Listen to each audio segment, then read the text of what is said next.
13 Sentinels. Aegis Rim has been conquered. Woot woot. Um, let's see. This was a viewer requested game by Mana Dryad, so thank you very much for the recommendation. For my first impressions, the story has a lot of intriguing moments. Some characters tackle some really cool or fascinating topics straight out the gate. Story feels less about hiding information and seems more open to telling important things up front. Can be a double-edged sword, though, since I haven't found my groove yet. I can predict the story structure being a big hurdle to overcome for me. I don't like playing a piece of a character's story and then being forced to play other characters.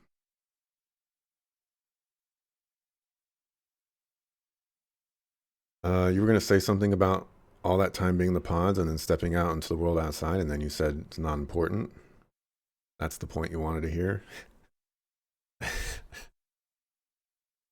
You're gonna regret asking for that, but so if you're in a pod your entire life and your entire life is a simulation and you view people in that simulation to be to act a specific way and look a specific way, when you exit the pod uh, and you see other people, one, they're not going to look the same, and two, you're naked, and the the interactions of 15 naked people coming out of a pod has to be one of the most hilarious things because I find it really hard to believe that Juro, who spent the vast majority of this game brushing aside and like almost getting to the point where he kind of hated Megumi, gets to the point where he steps out of a pod naked. Naked Megumi walks up to him and he just has the conversation that he has. That's all I was going to say. I really wanted to see clothed all the aged up people because Megumi, I mean, it could have just be that she didn't have the glasses, but she looked very different.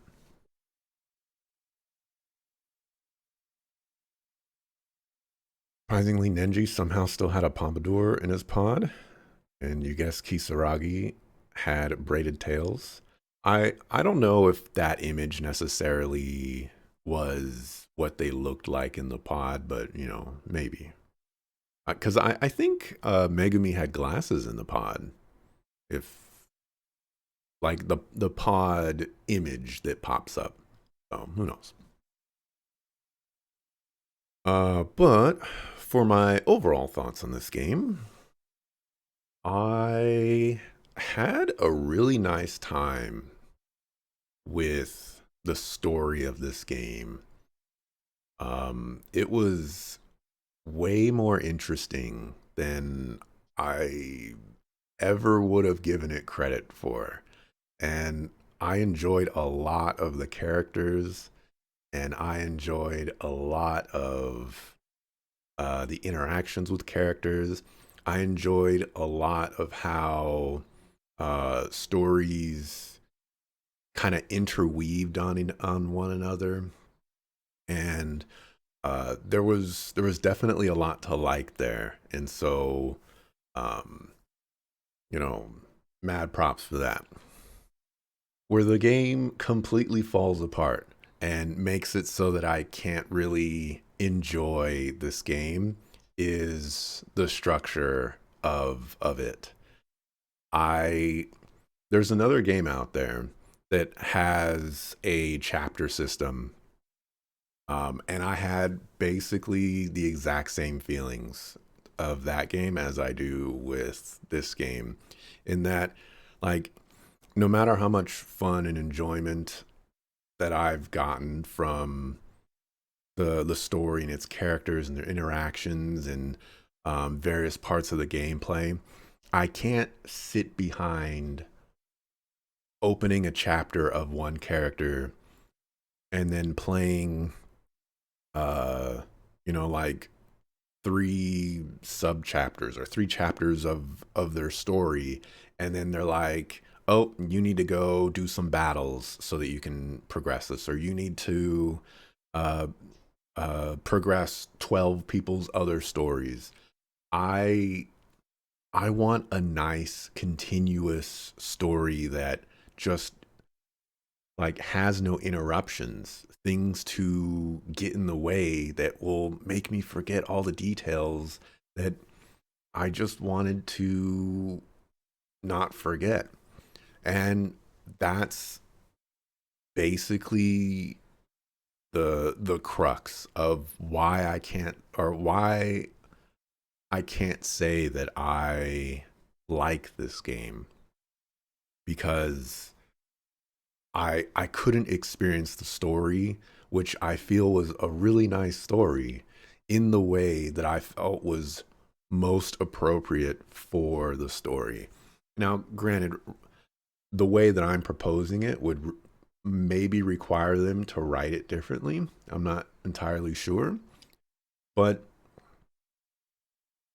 I I think everybody's stories had so much intrigue to them, and like they had their own things, and they interacted with their own spaces and characters and things like that, um that it would have been far more enjoyable for them to say like, okay, we're going to give you this character, and then after you do this character, we're going to unlock all the other characters, and you can start filling in the blanks with those other characters. And I would have enjoyed that way more. If I could play a character story from start to finish without any interruptions, this game would have been amazing for me. But sadly, that was not the case. Uh, I have here, it's only day two right now, but I think I can definitively say that I don't like this game at all. The approach of locking character stories behind other requirements I can't get behind. Some character stories are just things I never want to see games waste time on. Iori Fuyusaka and her friends talking about what food they want to eat and all that just completely destroyed any interest I had. So, fun fact, um, on day two, I was like, I can't get behind this game. I don't I don't like what it's doing. I don't like the approach. And as soon as I did Iori Fuyusaka's story, I was like, this is the most dull and boring thing that you could possibly waste time on. I've got this character, like, of all the characters that I interacted to before that, they had something, um they had like something to draw you into that character and what they were doing. But Iori's was just, let's go get crepes, let's go get hot dogs, let's go get ice cream, and like, oh, there's a cat, and it was just like, it was the worst by far. Um, and I was incredibly concerned that if I were to continue and more stories were going to be like that, I was going to lose my mind. And then day three happens, and my PlayStation 4 wasn't reading the disc. And I was thinking to myself, oh man, is like, first of all, I'm not even enjoying playing this game. And now I have to troubleshoot my PlayStation 4 not reading the disc. Like, this is the perfect moment for me to just set this game down and just be like, you know what? It didn't grab me. Yori pushed me away, and I don't want to play this anymore. But then I put my PlayStation 4 a vertical, and it read the disc, and here we are. Uh, Day three of my playthrough definitely roped me in much more than I expected. Keitaro's storyline and how far I was able to go through it opened up the story a lot. I was a very stark contrast to how I was feeling on day two. And it kind of just went up from there, as far as like the story and how much I was enjoying it. Um, I I really liked the approach that I took to unlocking everybody's story. I liked that the characters that I were interacting with were like related to the previous characters in a lot of instances. And it felt like a continuation of the story and how things can be interweaved with one another. And I found that very enjoyable. There's still a lot of things that I don't recall them explaining. Arguably, they didn't explain, um, and that that leaves a lot of confusion on my end. Like for example, um, BJ was taken to 2025, and he was kidnapped by Ryoko Shinonome, and then in like the next progression, um, he's just chilling with like Nanami or something like that. And it's like, well, hold on a second. How did that happen? Well, okay, maybe I'll go over to Ryoko's story and maybe she lets him go. There's nothing about BJ in her story that I can remember, at least related to that part. So um, there were definitely some gaps that weren't filled in, and I do wish that there were filled in, but they still did a pretty good job. The gamification of the narrative is my disconnect. Stories are blocked off by other characters, battles, and mysteries unlocked. I need to run around and activate dialogue, choose the triangle options, wait actual time for characters to show up. All this instead of just watching a story do its thing is frustrating. So this is another large aspect of how I couldn't actually find myself enjoying this game, even though the story was really really nice, is because I would have found it far more engaging to like I just press Juro's story and it just plays out. I don't have to like wait for three lines of dialogue and then I can run around and inspect things and whatnot. They just play out the scene in the way that it's meant to be played, and you can see the expressions the way that they're supposed to be, and the characters are standing where they're supposed to be instead of me just trying to move to other sides and seeing uh, when characters need to move to their assigned spot before they start talking.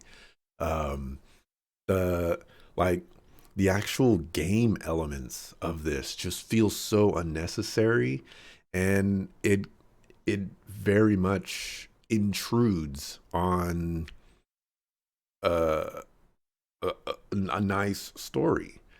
So I wish, as crazy as it sounds, I wish they just got rid of all that. I would have much rather just had Juro's chapter play from start to finish, and then it's like, do you want to continue on to chapter two, or do you want to move on to another character? Um, Yeah.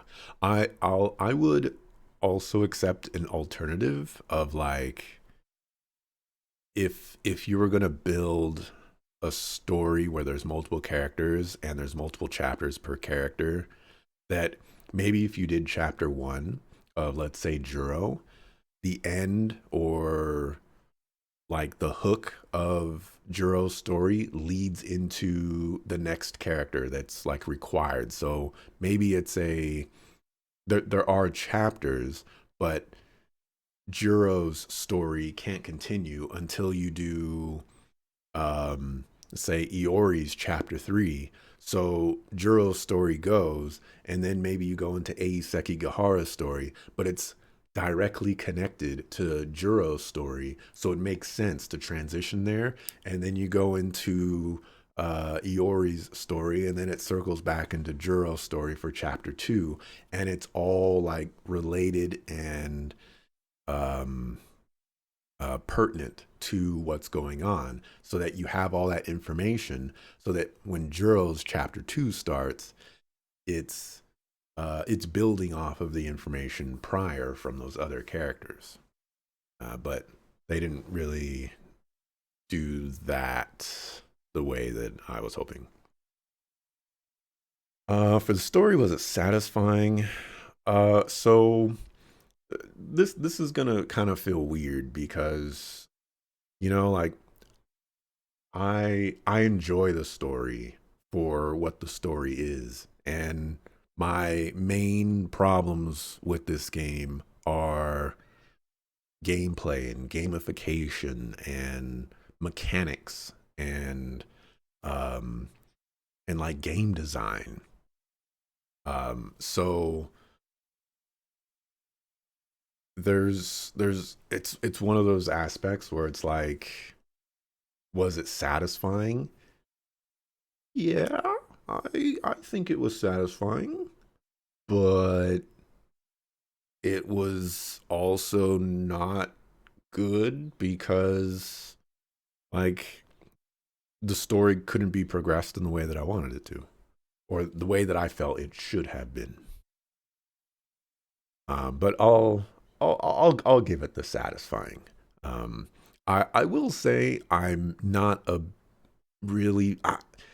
They didn't necessarily lean more into this, which I thought was a great decision. But the whole like, we're playing a video game because I inserted code from a video game, that killed it for me. And they detached themselves from that very quickly. And I thought that was the best decision ever, because I did not want them to continue with that narrative because I thought it was absolutely crazy. Um, it was still present, but they didn't spend a whole lot of time on it. So um, I'm glad they did that. Did it feel complete? Um, sure. I think it felt complete. How's the pacing? Atrocious for all the reasons that I've said. Uh, I don't want to be blocked off. I don't want to have to do 10 battles before I can continue someone's story. Which, by the way, um, all of the battles did not really seem relevant at all in terms of like the story that's going on to anything that's happening in the story outside of it. So, I mean, there were elements that were were there, and some of them mirrored some of the things that were happening in the story, but none of it was really all that important. Like, it was mostly just kind of like banter and like little goofs and things like that. um when the singer chick, uh I don't remember her name, Inaba, Miyuki Inaba, um when she showed up, like some important things were being said, but for the most part, we didn't need any of that in the battles. So the battles just kind of get in the way um of experiencing the story, which help kill the pacing. I don't really have anything else for story other than the fragmentation of the story basically killed my interest for it, which I have already gone over. For gameplay mechanics and design, what gameplay elements stand out? I loathe with the burningest of passions how dialogue is progressed. It annoys me to no end that conversations are a few lines and I have to press X to start the next conversation. I just rather it be a continuous scene. Yeah. It would be one thing if like I press X and then they have the entirety of their conversation, but instead I press X and it progresses some lines, and then sometimes I need to go into the triangles. to go through one of those and then press triangle to start the next conversation with the somebody, or maybe I need to overhear somebody over here doing something, and that will unlock the next thing that I need to do. And then, I need to go grab some papers for one route, but not the other route. Uh, yeah, I just put some bubbles over here, put some text in the bubbles, make that go away, open up the next bubble, put some text in there, get a conversation started. Character stories have a percentage of completion, and that percentage isn't necessarily based on how far into that character story I got, but instead how many nodes I went to see. For Juro's first chapter thing, I had to go through every node uh, to be done with it, and I just can't get behind that. Why isn't there a main path and then side paths for fun? So this is sort of kind of wrong. Um, Most character, like, there are still side paths in other characters, but for the most part, like, every the nodes are very misleading in the sense of there is a main path, but sometimes you can just be led astray by some of the forks in the road. But for a lot of characters, if not most, slash the majority, like, you know, 12 out of 13 or whatever characters, how many characters we play, um, like everything is pretty much linear, despite it not looking like that. So I wrote that very early on, and that didn't turn out to be very true.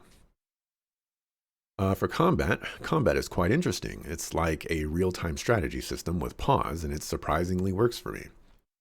Yeah, I thought the combat portion of this was actually kind of enjoyable. I liked that every character kind of had their own thing, but there was like the generations of Sentinels made it so that they had a like a class basically. Generation ones are, we're going to be in your face and we're going to be punching things. And generation twos, where we can be in your face and punching things, or we could be at ranged and do ranged things. We're not really great at either of those, but we kind of fill in the blanks and stuff like that. Plus, we have some, like support abilities and sentry guns and things like that. So we can we're kind of jack of all trades with some unique things. And then generation three is, we're going to shoot rail guns to the end of the map and we're going to be awesome. And then there's generation fours where it's like, we don't really do a whole lot. We kind of just fly. But uh uh Yakushiji is really freaking good because she could just attack a large range, and everyone else has like interceptors that I'm sure they're probably quite solid, if not a lot more than that. But it's it's really difficult to get any sort of feedback on these how these interceptors are doing, and everyone else is basically just interceptors. So, um, you know, Generation Four wasn't exactly the greatest, but yeah, I liked the enemy types. I wish they introduced more enemy types instead of stronger recolors of old enemy types. Um, it's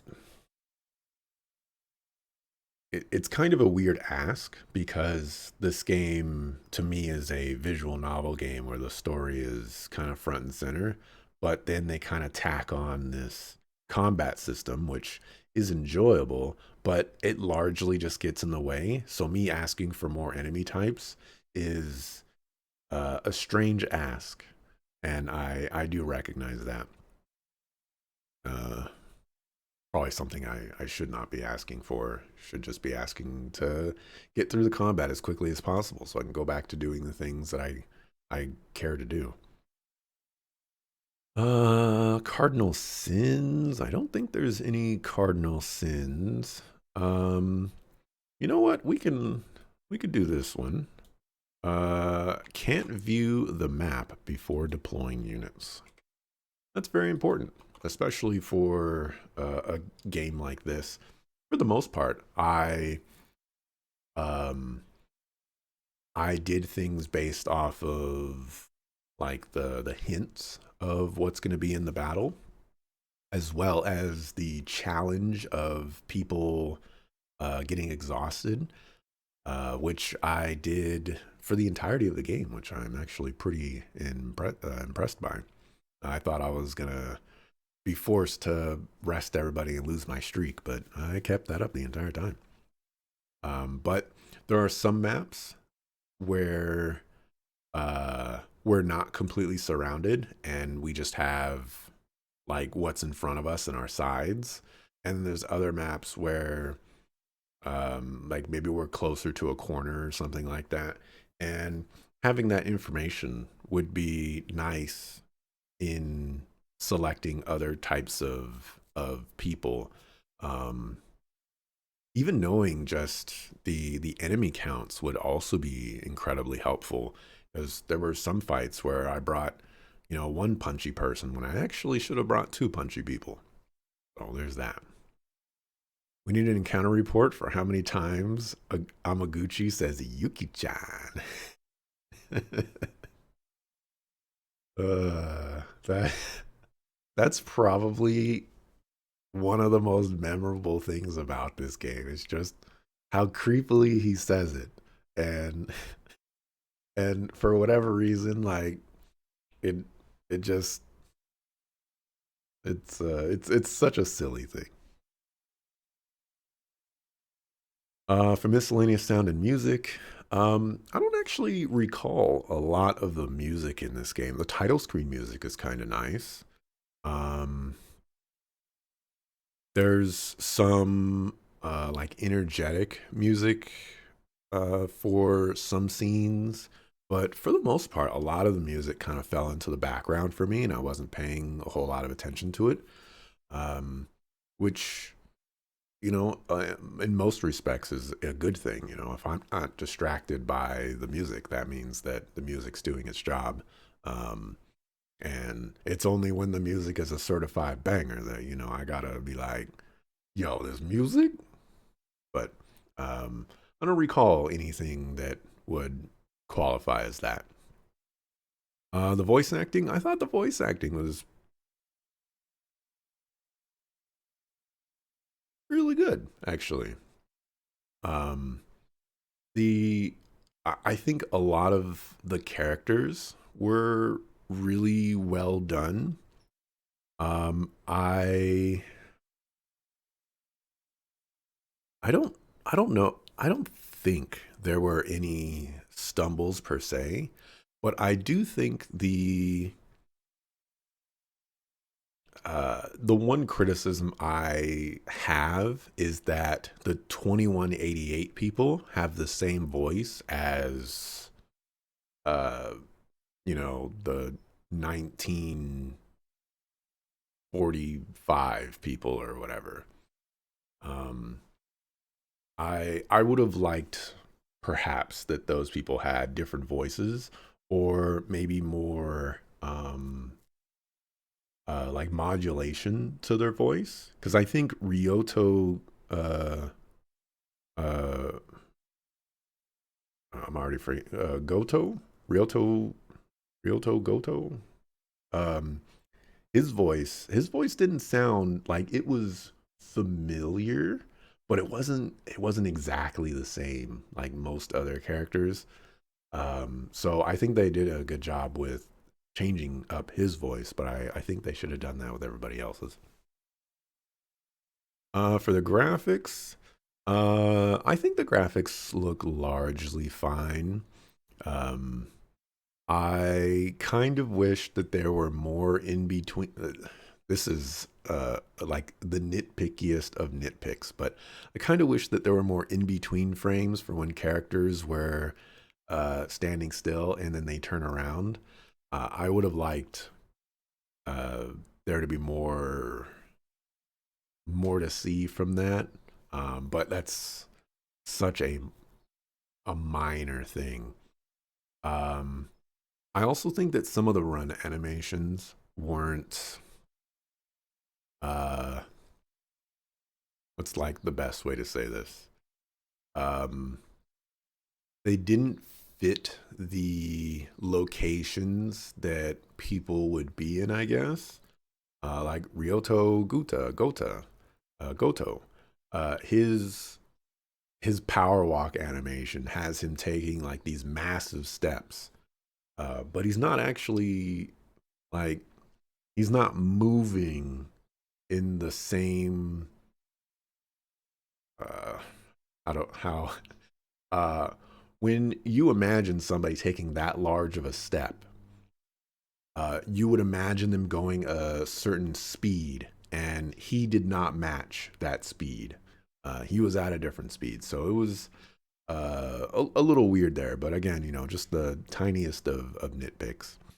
Overall, I do like this art style. I do wish that there was more things that characters were doing, because a lot of the time you're just viewing this character just standing still, and maybe they do their signature hair flourish or something like that. um, and so I do wish that there were more things like, again, Ryoto Goto. Man, I get his name wrong every single time. He got to pick up Chihiro, and she would rest on his arm. Like, whoa. Like they used that animation like two times in the entire game. That was nice. That a nice little unique animation for him. For other, is the game worth recommending? Uh, I don't think a lot of people out there are as much of a stickler for stories going continuously without interruption. So I could see myself recommending this to somebody who likes visual novels. The combat is where things get dicey because, I don't have a whole lot of interactions with um, visual novels, but of the visual novels that I have played, there's not really a combat system that necessarily exists that's, meaningful. And I I can say that I wasn't really necessarily challenged by this combat system, but I can see people getting overwhelmed with this, especially when they just want to play a story with some interesting characters and a like a mystery narrative. So that's kind of the thing to overcome on recommending this. And I I don't know. Like you would definitely have to be a gamer, and you probably have to be a multifaceted gamer. In the sense of you like visual novels and you like, RPGs or real time strategy or something like that to really get the most out of this game. But then again, I wasn't challenged on the normal difficulty. So if you go down to the casual or the easy difficulty, maybe there's nothing to worry about there.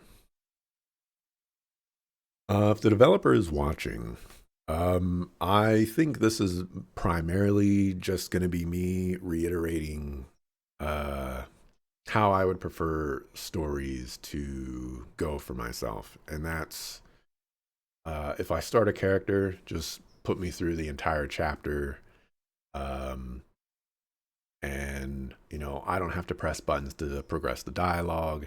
I don't have to move to different locations. I don't have to do quick time events to uh, get things to progress to the next scene.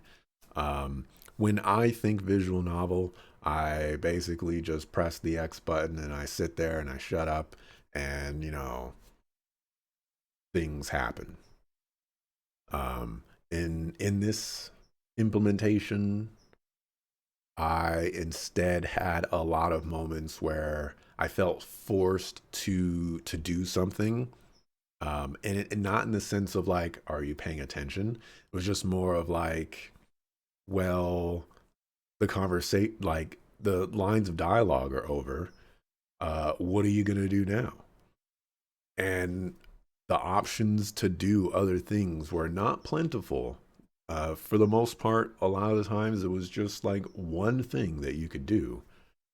So, just removing that kind of gamification out of it and just giving me a really nice story would go the longest of ways. Um, and do I want a sequel? I'm not the biggest visual novel fan, and I'm not necessarily 1,000% certain a sequel could exist for this game. I was actually waiting for those end scenes. I was waiting for somebody to pop up and be like, you know, the not necessarily cliffhanger, but more in the sense of, I'm the bad guy and the job's not done. Um, which I thought was going to be uh, Tetsuya Ida. Like he kind of showed up and was a good guy all of a sudden. I was like, that does not match anything of how I feel his story should have gone. I also don't even know how he came back, but I guess he came back because of the reset, and that's how they would explain it. I'm not 1,000% sure on that. But anyways, to reiterate my overall thoughts, I enjoyed the story. I thought the story was really nice, had great elements, and had a good time going through various characters and seeing what those characters will do, see what vital pieces of information those characters learn throughout their stories, and how I can take that information and go into another character's story and see how that information plays a role there. And that was a lot of fun to engage in. But the structure of the story and the roadblocks and things like that were just uh, it it made it so that I couldn't really enjoy myself, um, or I made it so that I couldn't really enjoy the game, um, and caused me to forget a lot of things that I probably didn't need to or shouldn't have forgotten. But I think that's all we got here, so I'm gonna end my thoughts here. Yeah.